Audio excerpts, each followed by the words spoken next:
Right, hi everybody. I'm here with Mark Jenkins, and we're going to be talking recruiter enablement. Mark, thanks for taking the time to join me today. Just give us a quick introduction. Who are you and what do you do?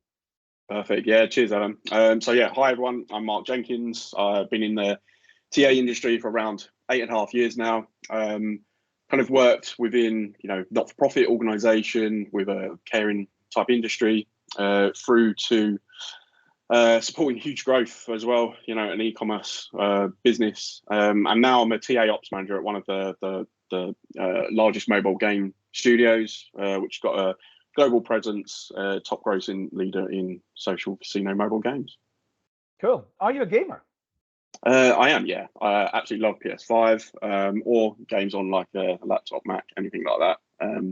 More like strategy type games, RPO, anything like that for me. You? Not a fan. No, chess. I play chess with my son. Fair. On a computer. No, I do. I used to have it like when I was a kid. I had a Nintendo Entertainment System. I had a. I've got a PS2. I think. I used to play those games like Manhunt, where you have to like kill people and stuff. But yeah, going back to years and years ago, it's like Doom and things like that. I used to absolutely love. But yeah, just love the graphics that go with them now. Yes. So, oh gosh. All right, we're on a bit of a tangent here, but absolutely. I love Grand Theft Auto. Yeah, absolutely. I'm trying to think of like one of the oldest games I've ever played. It's got to be something on the Atari. That used to take ages to load. That was painful now, I suppose. Like no chance getting anyone playing that now. Well, I'll tell you what. I met a software engineer about 5 years ago. He came in to talk to me about doing something with Candidate ID, our old company, and his claim to fame was he was one of the guys who created Outrun. I'm not sure if you remember that. But like a car game, I think it was. Yeah, right? He was the main guy who created Outrun, which was I was quite starstruck. Yeah, incredible. Right, but okay? So we're going to talk about recruiter enablement, but actually let's chunk it up a little bit. What's a TA ops manager do? What does TA ops mean? Yeah, so looking at ways to improve recruitment hiring efficiencies. Whether that's through process improvement, streamlining funnels, digital transformation, and then ultimately you're looking at a lot of the data side as well. So looking at short times to hires, reduce cost per hire, improve candidate X, along with hiring manager experience as well. But also really in charge of like the data side of it. So bringing there's a lot of data out there that's normally siloed in various different organizations. So it's bringing it all together so that it's in one place. And ideally, what we're trying to create at Product Madness is that self-learn or self-serve type aspect of all the data and information from a TA team. Yeah. Okay. So it's quite big picture. It's quite strategic. Does recruiter enablement fit into that? Is that an element of it? Yeah, I definitely. I think there's a huge crossover between recruitment enablement and the TA ops or rec ops, whatever someone wants to call it.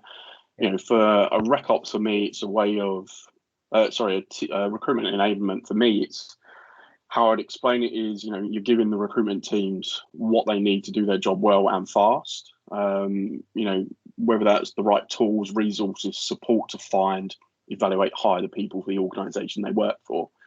But also helps recruiters be more successful and productive, like what I mentioned around, the process side of things, but scalability is key within enablement, I would say. The rec ops side, I would kind of have like 5 pillars, if you like. So, you've got, and this is where the crossover probably comes in the first 4 pillars, in my view. So obviously the strategy, mission, vision, strategy, goals, priorities, all in that, and obviously making sure that aligns to, your HR strategy, your organization overall strategy as well. Then you got like the ops side, so process, programs, tech, budget, training, reporting, etc. Recruitment, your campaign briefing, sourcing, advertising, screening, scheduling interviews, offers, onboarding, etc. That comes into that. The data piece or reporting, so the cost, quality, speed, volume, experience, surveys, recruitment marketing, etc. come into that. Where the rec ops, I think, bolts on is everything I've just mentioned, but it's all those improvements pieces. So, process improvement, the program development, the tech enablement, experience design. And then with all of those enhancements, you can feed it back into those previous 4 pillars. And that's where your continuous improvements and transformation come in. Okay. Could you talk to us about like some of the tactical things that you have either put in place, either at Product Madness or at Ocado, which were like helped to enable recruiters better? Yeah, absolutely. So go back to Ocado. I think the main thing that I put in place there was the one-way video interviewing. Before pandemic, I think there was a desire for the organization to bring that in. We were hiring 10,000 people a year.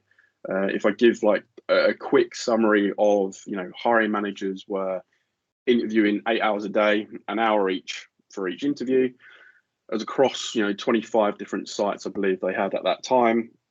And they would do it Monday to Friday. When you start looking into the data, we identified that a third of people wouldn't show up for their interview. So you're getting loads of no-shows, a third wouldn't get it and a third would from that opportunity. But you're only doing 40 interviews at one site in 1 week because there's one hiring manager doing it for a week. Yeah. They had like 120, 250 type people that they were trying to recruit across drivers and warehouse staff each week across their sites. Yeah. And you're just not going to hit the hiring numbers if you do 40 interviews a week, right? So looking at tech that can enable that one-way video interviewing was brilliant from that piece. You got 24/7 where a candidate can choose to interview from that object piece there. So you're eradicating no shows, which is another great element there. You're not wasting any time. Interviews themselves were only probably 15 minutes, so you're 4x in how many interviews you'll get through, compared to the old model. And like what I said, the 24/7 aspect, rather than 5 days a week, 40 hours a week. So I'd definitely say that enabled TA teams to kind of hit their hiring goals, as well as obviously hiring managers hitting the number of staff they needed also for planned orders, etc., due to customer demand. It's a really great one, and it's something that we haven't covered a lot on this channel, but actually when we think about recruiter enablement, we should definitely be thinking about both candidate enablement and hiring manager enablement. So in your example, candidates could do their interviews at 11 o'clock once they finish their shift at 10 o'clock, get home, get a bite to eat, and then do their interview. They don't have to do it at the time that the hiring manager prescribes. And then also the hiring manager, in that instance, gets to get through, considerably more, into what, four times more. Yeah, absolutely. And I'd also say that, from a candidate experience, they've not got to, worry or have the anxiety of, okay, well, where's location? Where do I find it? It's a totally different environment that they're probably used to sitting in. If you're a warehouse or a driver, your work zone is your van, or it is the warehouse where you're working at your station, for example. So they're not really used to that sitting down at a table, having that experience one-on-one. So they're in the comfort of their own home, or what you said, just finish the shift, complete on mobile, tablet, wherever they want. So yeah, I'd say it definitely passes back over to them. You're a big technology guy, right? Do you want to name check the technology that you've been using for that, if it was good? I absolutely loved it. It was my interview. We had a great customer success manager at the time, Ellie. I know she's moved on, but the tech's brilliant. And yeah, there's just so much more like technology that's out there now that I absolutely love, having demos with people. I think that the one that I'd love to implement one day would be, from MetaView, like the AI type interviewing where it just records all the notes. I think from a hiring manager experience, they can, not focus on any note taking, concentrate on the candidate, and that the software is doing all that hard work for you. And if you want a fair and consistent process, I think that's a great piece of tech as well. So I've just done the sales plug. Yeah, cool. Okay, well, shout out to Ellie, fellow Glaswegian, fellow Glaswegian of mine, and shout out to Sile and to MetaView as well. Mark, thanks very much for taking the time to join me today. It's been great to find out a bit more about your thoughts on recruiter enablement. Brilliant. Cheers, Adam.